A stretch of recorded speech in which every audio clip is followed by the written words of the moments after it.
In this video, we're gonna check if DOOGEE V20 has a stereo speaker. So in order to do this, we'll need to locate all of the speakers on this phone. And the first one is right here, it's the phone call speaker. The second one is on the bottom of this phone, right here. And let's check all other sides for any other.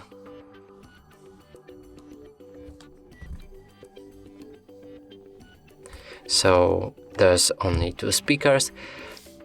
Now to determine if it's stereo or mono speaker, we'll need to play some music, cover the speaker with a finger, and if the sound is coming from two of them, this means it's stereo speaker. If the sound is coming only from one source, that means it's mono speaker.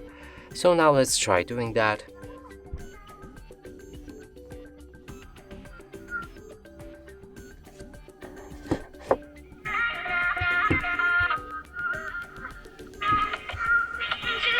So clearly sound is coming only from the bottom one, so that means this phone has a mono speaker.